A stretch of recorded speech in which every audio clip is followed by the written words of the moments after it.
Hello students, welcome to maths class. कैसे हैं आप सब लोग? उम्मीद करता हूँ अच्छे होंगे और अपने अपने घर में पढ़ाई कर रहे होंगे। तो आज हम एक नया टॉपिक लेके चल रहे हैं। जो लास्ट में आपको मैंने कराया था उसी से आगे चल रहे हैं, और लास्ट में हमारे पास चल रहा था डबल इंटीग्रेशन। ठीक है। और डबल इंटीग्रेशन का जो टाइप है, यानी कि उसमें हमने पढ़ा था कार्तीय निर्देशांक के रूप में। जब x और y के रूप में हम पढ़ते हैं तो उसे हम क्या बोलते हैं? कार्टेशियन फॉर्म बोलते हैं। तो अब हमारे पास बात आती है पोलर फॉर्म की। ठीक है। यानी कि ध्रुवीय निर्देशांकों में द्विसमाकल। ठीक है।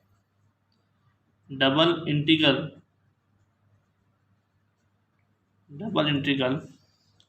In polar coordinate.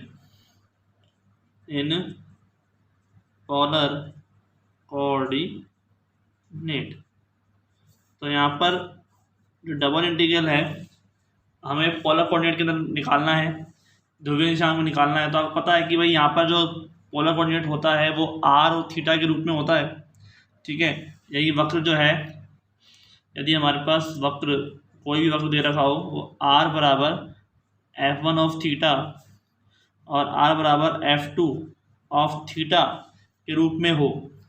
ठीक है। और थीटा बराबर क्या हो? अल्फा तथा थीटा बराबर बीटा। यानी कि यहाँ पर जो लिमिट है थीटा की निकलेगी और लिमिट किसी निकलेगी आर की। तो थीटा बराबर अल्फा से बीटा तक का से परिबद्ध है। ठीक है। से परिबद्ध क्षेत्र ए हो तो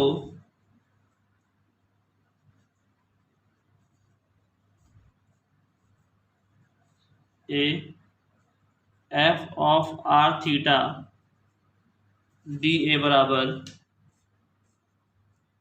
A F of r theta और r d theta D R.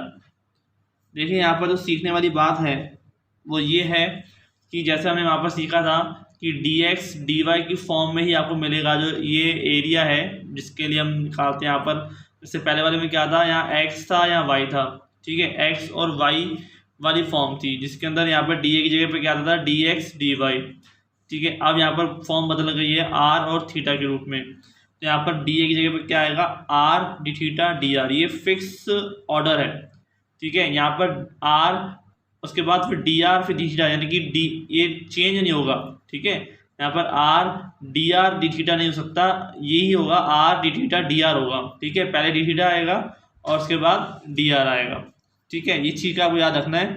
और फिर हम लिमिट मान लेते हैं कि हमारे पास जो थीटा की लिमिट है, हम यहाँ पे देखो थीटा पहले आ रहा है, फिर डी आर यानी कि आर आ रहा है। तो पहले लिमिट किसकी लिखी जाएगी? थीटा की। थीटा बराबर अल्फा से बीटा, और जो हमारे पास आर है वो थीटा के रूप में मिलेगा। आर जो है वो थीटा के रूप में मिलेगा। तो यहाँ पे क्या लगा देंगे हम? f1 of theta and f2 of theta. ठीक है। लगा देंगे f ऑफ आर थीटा और यहाँ जाएगा आर डी थीटा। तो डी आर आ जाएगा अंदर, क्योंकि डी आर कोने में है तो पहले इसका अपकलन होगा, समाकल होगा। ठीक है। इसके सापेक्ष होगा। और ऐसे डी थीटा का बाद में होगा तो डी थीटा चला जाएगा बाहर। ठीक है। डी थीटा कहाँ चला जाएगा? बाहर चला जाएगा। क्लियर? तो स्टूडेंट्स यहाँ पर हमारे पास ये एक फॉर्म तैयार हो जाती है। ठीक है। याद रखिएगा कि आर का जो मान है, आर की जो लिमिट है वो थीटा के रूप में मिलेगी, और जो थीटा मिलेगा वो आपको अचर रूप में मिलेगा। अल्फा और बीटा यहाँ पर क्या है? अचर हैं। अल्फा और बीटा कांस्टेंट वाली फॉर्म है। तो जहाँ थीटा को अचर यानी कि कांस्टेंट मानकर पहले आर के सापेक्ष समाकल किया जाता है। ठीक है। जहाँ थीटा को अचर मानकर पहले आर के सापेक्ष हम क्या करेंगे, समाकल करेंगे, राइट। तो देखिए स्टूडेंट्स, यहाँ पे जब आप पट्टिका बनाते हैं, इससे पहले वाली टर्म में पट्टिका बनाते थे, तब पट्टिका बनती थी इस प्रकार से, या तो एक्स अक्ष के समांतर, ठीक है, या वाई अक्ष के समांतर, मतलब ऐसे बनती थी, ऐसे बनाते थे आप पट्टिका को किसी भी वक्र के अंदर, ठीक है, और या फिर बनाते थे आप इस प्रकार से, ठीक है। अगर आपके पास एंड में होता था एक्स तो आप ऐसे बनाते थे, अगर आपको डी एंड में यानी कि यहाँ पर होता था वाई तो आप बनाते थे इस प्रकार से, यानी कि वाई अक्ष के समांतर। लेकिन अब जो यहाँ पर लिमिट वो बनेगी पट्टिका, वो बनेगी आपकी इस प्रकार से, जो आपके एंगल के रूप में होगी, ठीक है, यानी कि केंद्र से और उस वक्र के ऊपर, ठीक है, इस प्रकार से, ठीक है, केंद्र से और वक्र के ऊपर तक, ठीक है। यहाँ पर एंगल बन जाएगा थीटा, और इसके बाद ये हो जाएगा आपके पास आर, और ये हो जाएगा आपके पास आर प्लस डेल आर, ठीक है, कोई दिक्कत नहीं। तो आगे देखें, हमारे पास मैं आपको सीधा फॉर्मूले क्वेश्चन पे ले चलता हूँ, इससे क्या आपको प्रॉपरली समझ में आ जाएगा, ठीक है, क्योंकि थ्योरी बेस में आपको सिर्फ ये बताना जरूरी था कि पहले फॉर्म क्या आती है। तो मेनली जो याद करने वाली बात है वो ये है are d theta D R, आपको डी ए की जगह पर ये लिखना है, और लिमिट जो लगानी है वो अल्फा बीटा यानी कि अचर रूप में तो आएगी थीटा की, और फंक्शन के रूप में आएगी आर की, ठीक है। तो हम यहाँ पे देखने वाले हैं कि हमको लिमिट निकालनी कैसे है और ये बनती कैसे है, ठीक है। तो देखिए, अब कार्तीय से ध्रुवीय रूप में परिवर्तन होगा, ठीक है, बिल्कुल होगा, तभी तो हम इसको कर पाएंगे। तो देखिए कैसे होगा परिवर्तन, ये तो हमें करना है भाई। आपको फॉर्म किसी दी जाएगी, आपको फॉर्म तो दिलाएगी कार्तीय रूप में, ठीक है। तो देखिए द्वि समाकल का कार्तीय से ध्रुवीय निर्देशांक, ध्रुवीय निर्देशांकों में परिवर्तन करना है हमको, ठीक है। तो क्या करना है भाई, अगर ऐसा होता है तो x बराबर आर कॉस थीटा रखा जाएगा, और y बराबर आर साइन थीटा रखा जाएगा, ठीक है। और डी ए की जगह पर क्या रखा जाएगा, यानी कि जो डी की जगह पर डी एक्स डी वाई आता था, उसी जगह पर are d theta D R रखा जाएगा। क्लियर, ये बात समझ में आ गई आपको। तो इसका मतलब क्या है कि सवाल जो आपको मिलेगा वो मिलेगा इस प्रकार से, एफ ऑफ एक्स वाई और डी एक्स डी वाई आपको एक्स जगह पे रखना है आर कोस थीटा, यहाँ रख देंगे हम आर कोस थीटा, और वाई जगह पे रखना है हम आर साइन थीटा, तो हम यहाँ रख देंगे आर साइन थीटा, ठीक है। डी एक्स डी वाई यानी कि are d theta D R, ठीक है, कहीं कोई दिक्कत नहीं, इजीली फॉर्म बन गई, आपको समझ में आ रहा है, ठीक है। तो आर व थीटा के समाकल की सीमाएं हैं, वो समाकल का जो क्षेत्र आपको मिलेगा, क्षेत्र मिलेगा इसमें, तो उससे संबंधित होंगी, ठीक है। अभी हम आपको एक नॉर्मल सवाल लेके बताता हूँ, फिर मैं आपको बताऊंगा जिसमें आपको लिमिट खुद ने निकालनी है, ठीक है। तो देखिए एक क्वेश्चन देख लेते हैं। ये सवाल तो वैसा है जिसके अंदर चेंज करने वाला सिस्टम नहीं है, इसमें नॉर्मल सिस्टम है, मतलब नॉर्मल का मतलब लिमिट आपको दी गई है, ठीक है, लिमिट दी गई है, और लिमिट देने को का ही हम यूज़ करते हुए इसको सॉल्व करते हैं, ठीक है। तो ए 1 प्लस कॉस थीटा, ठीक है, और R cube sine theta cos theta D R and D theta, ठीक है, कहीं पर दिक्कत नहीं। तो आपको समझ में आ गया होगा कि आपको सॉल्व करना है, इसको लिमिट लगानी है ये वाली, पहले डी आर समेश करना है। तो हम समाकल करते हैं, तो आई बराबर 0 से पाई, ये बाहर रहेगा, और अंदर जो रहेगा उसके अकॉर्डिंग भाई इसका समाकल होगा, तो डी के सापेक्ष होगा, तो साइन और कोस का तो होगा नहीं, ठीक है, साइन कोस तो बाहर रखा जाएंगे। देखो मैं सवाल को वापस से नोट कर लेता हूँ, ठीक है, और लिमिट हो जाएगी 0 से a 1 plus cos theta and ये हो जाएगा डी थीटा, ठीक है। तो यहाँ पर 0 से पाई और साइन थीटा कोस थीटा को रखेंगे बाहर, आर क्यूब का होगा आर के सापेक्ष, ठीक है, आर 4/4 और लिमिट लग जाएगी 0 से और a 1 प्लस कॉस थीटा वाली, ठीक है। इसके अंदर आपको कहीं एक्स वाई नज़र नहीं आएगा, आपको इसमें फॉर्म पूरी बनी बनाई मिल रही है।